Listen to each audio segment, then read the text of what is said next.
حسنیہ و شجاعت الحسینیہ و عبادت السجادیہ و مصر الباکریہ و آثار الجعفریہ و علوم الکاظمیہ و حجت الرضویہ و جود التقویہ و نقاوت النقویہ والحیبت العسکریہ والغیبت الہیہ مولانا صاحب العصر والزمان صلی اللہ الصلاۃ والسلام علی اشرف الانبیاء والمرسلین شفیع المظلمین و خاتم النبیین ابی القاسم محمد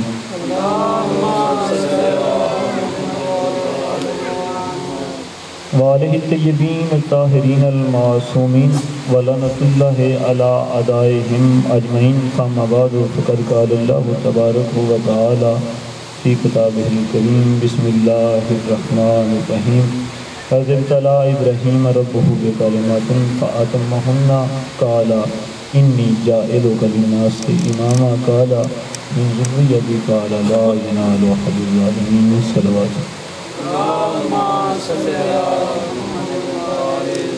دعا ہے محمد و آل محمد کا خالق اور مالک اللہ محمد و آل محمد کے صدقے میں ہمارے دلوں میں محمد و آل محمد کی محبت اور مقدس پیدا کر دے، ہمارے اعمال کو، ہمارے افعال کو، ہمارے عقائد و نظریات کو محمد و آل محمد کے تابع کر دے، ہمیں صحیح معنوں میں محمد و آل محمد کا شیعہ بنا دے، ہمارے اعمال، ہمارے افعال، ہمارے عقائد و نظریات ایسے نہ ہوں کہ بروز حشر محمد و آل محمد کے لیے باعث سے شرمندگی ہوں۔ درود پڑھے سارے محمد والے۔ معصوم کا فرمان ہے کہ جس کے گناہ کثیر ہوں اسے چاہیے کہ ہم پہ کثرت سے ضرور پڑھے، اپنے گناہوں کی مغفرت کے لیے باوجہ بلند اور باجماعت تمام تر حمد و ثنا ہے اس اللہ کے لیے۔ شاہ صاحب علمی شخصیت موجود ہیں اور اہل علم کے سامنے گفتگو کرنا ہمیشہ مشکل ہوتا ہے۔ تمام تر حمد و ثنا ہے اس اللہ کے لیے کہ جس نے محمد و آل محمد کی نارین کے صدقے میں کائنات کو خلق کرنے کے بعد فرمایا عزتی و جلالی لولا کا ما خلقت الخلاق، اے میرے حبیب مجھے اپنی عزت اور جلالت کی قسم، اگر میں آپ کو خلق نہ کرتا تو کائنات کی کوئی چیز نہ بناتا۔ انتہائی انتصار کے ساتھ بعد الحمد خدا لاکھوں کروڑوں درود و سلام محمد مصطفیٰ صلی اللہ علیہ وآلہ وسلم پر اور ان کی آل اطہار پر کہ جن کی نالین کا صدقہ کائنات رزق کھا رہی ہے۔ سامعین محکم، کوئی لمبی چوڑی بات نہیں کرنی، صرف لوگوں کا انتظار ہے، جیسے ہی لوگ آ جاتے ہیں۔ اور شاہ صاحب کا کیونکہ پہلے وقت تھوڑا بعد میں شروع ہوتا تھا تو اسی روٹین سے لوگ آئیں گے۔ صلوات پڑھیں سارے محمد والے محمد۔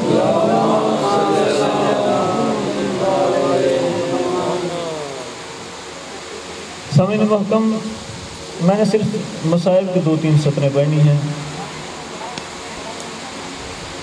پورے عرب میں بنی ہاشم کا نہ شجاعت میں کوئی مقابلہ تھا، نہ حسن میں کوئی مقابلہ تھا، نہ صحابت میں کوئی مقابلہ تھا، اور پھر ہو بھی کیسے سکتا تھا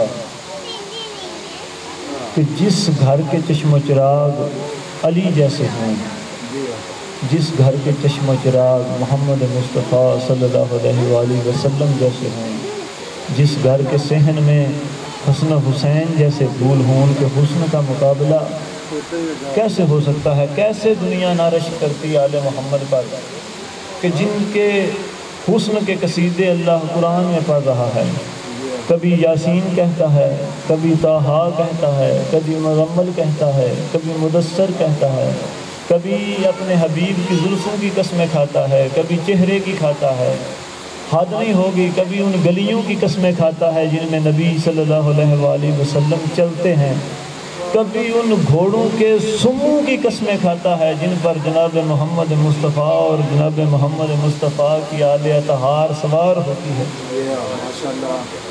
اور کیسے صحابت کا مقابلہ ہو سکتا تھا بنی ہاشم کی کہ جن کے دروازے پہ عرشی کبھی فقیر بن کے، کبھی اسیر بن کے، روٹیاں مانگنے آتے تھے، کیسے ان کی صحابت کا مقابلہ ہو سکتا تھا کہ جن کے دروازے پہ فطرس جیسے فرشتے شفا لینے آتے تھے، اور کیسے مقابلہ ہو سکتا تھا بنی ہاشم کی شجاعت کا۔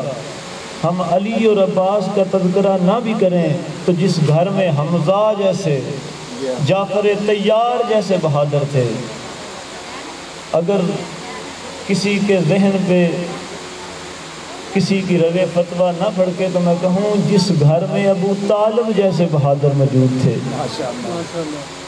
میں ایک طالب علم ہوں اور میں نے جتنا تاریخ کو اور جتنا میں نے پڑھا ہے، بنی ہاشم میں جو سب سے بہادر تھے وہ جناب ابو طالب علیہ السلام تھے۔ 13 سال اعلان نبوت کے بعد جناب محمد مصطفیٰ زیر سایہ ابو طالب رہے ہیں۔ جب تک جناب ابو طالب زندہ تھے کسی کی جرت نہیں پڑی کہ جناب محمد مصطفیٰ کے قتل کا منصوبہ بنا سکے۔ یہ قتل کے جتنے منصوبے بنے ہیں اور جتنی کوششیں ہوئی ہیں، یہ لوگ اکٹھے مل کے جناب محمد مصطفیٰ کو قتل کرنے کے ارادے سے نکلے ہیں۔ یہ تمام تر کوششیں، یہ تمام تر منصوبے جناب ابو طالب علیہ السلام کی رحلت کے بعد بنے ہیں۔ ان کی زندگی میں کسی کی جرت نہیں ہو سکی کہ جناب محمد مصطفیٰ کی آنکھ کی طرف آنکھ اٹھا کے بھی دیکھ سکے۔ صلوات پڑھیں سارے محمد والے محمد۔ سامعین محترم، بنی ہاشم کے بعد عرب میں جس قبیلے کا حسن مشہور تھا، جس قبیلے کی صحابت مشہور تھی، جس قبیلے کی شجاعت مشہور تھی، وہ تھا قبیلہ بنی ثقیف۔ اس کے سردار کا نام تھا ابو برہ۔ یہ عروہ کا بیٹا تھا، یہ اپنے قبیلے کے سردار تھا۔ جب جناب محمد مصطفیٰ صلی اللہ علیہ وآلہ وسلم طائف میں گئے تھے، اور یہ بڑا مشہور واقعہ ہے کہ جناب محمد مصطفیٰ کے ساتھ جو طائف والوں نے بدتمیزی کی، جب وہ بدتمیزی کر رہے تھے تو جو جناب محمد مصطفیٰ صلی اللہ علیہ وآلہ وسلم کے سامنے کھڑا ہو کے ان پہ آنے والے پتھروں کو اپنے جسم پہ روک رہا تھا، یہ تھا وہ اس قبیلے کا سردار ابو برہ۔ اور صلح حدیبیہ کے وقت جب اس نے دیکھا کہ جناب محمد مصطفیٰ صلی اللہ علیہ وآلہ وسلم حق پہ ہیں تو اس نے حمایت مصطفیٰ میں تلوار نکال کے یہ کھڑا ہو گیا تھا۔ انتہائی مختصر کریں، اس کی 2 بیٹیاں مولا علی علیہ السلام کی بہنیں تھیں، ایک جناب ام لیلہ اور ایک جناب ام فروہ سلام اللہ علیہ۔ جناب لیلہ حضرت علی اکبر علیہ السلام کی والدہ اور جناب ام فروہ جناب قاسم کی والدہ۔ صلوات پڑھ لیں دونوں بیویوں کے لیے۔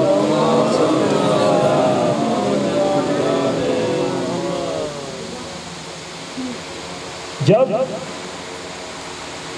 مولا حسن علیہ السلام کو ظہر ملی ہے نا، مختلف روایات ہیں، 9 سے لے کے شاہ صاحب فرما رہے ہیں کہ 17 تک، ہم نے 70 تک کی پڑھی ہے کہ 9 سے لے کے 70 مرتبہ تک مولا حسن علیہ السلام کو ظہر ملا ہے۔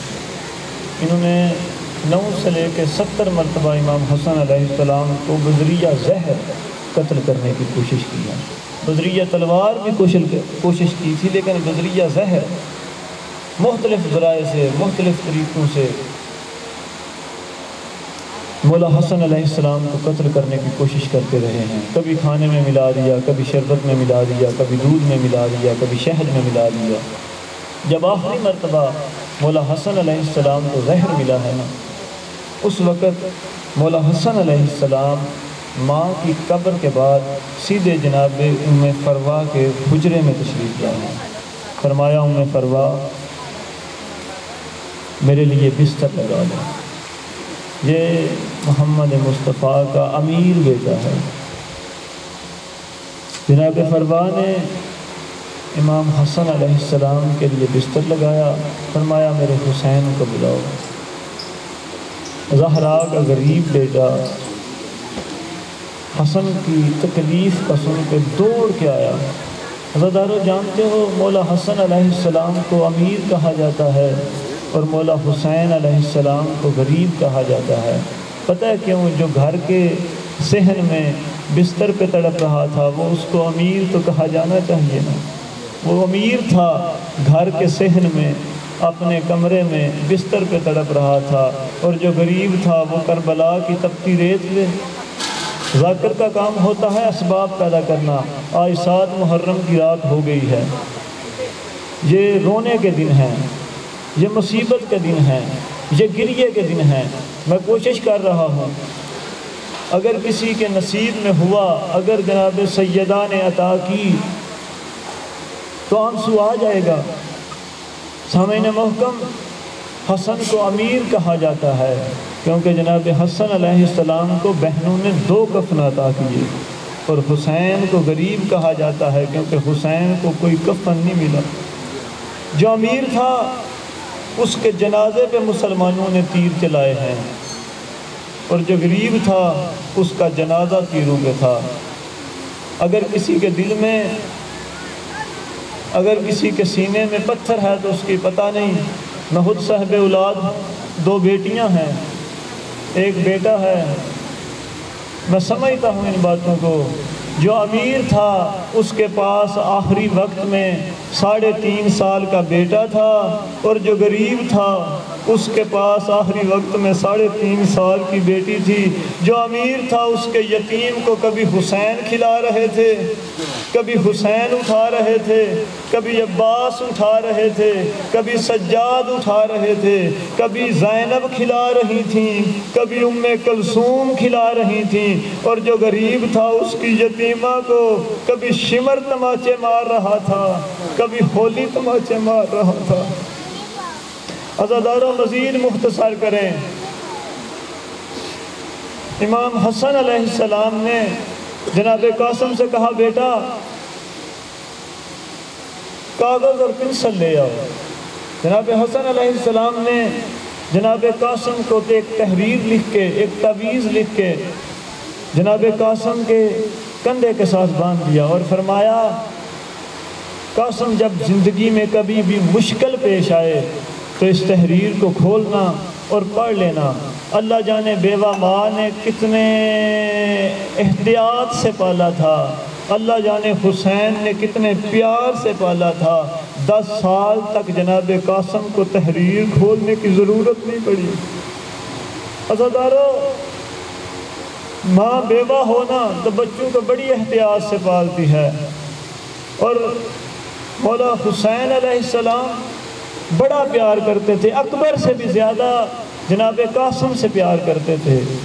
اتنا پیار کرتے تھے جتنا جناب ابو طالب علیہ السلام جناب محمد مصطفیٰ سے کرتے تھے۔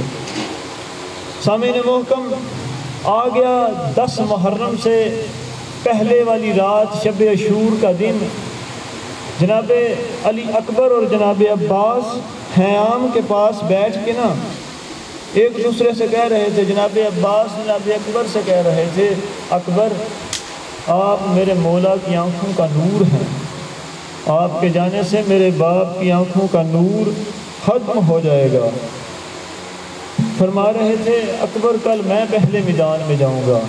جناب اکبر عباس کے قدموں پہ ہاتھ رکھ کے کہہ رہے تھے چچا عباس آپ میرے استاد بھی ہیں، آپ کے جانے سے میرے مولا کی کمر کا زور ختم ہو جائے گا۔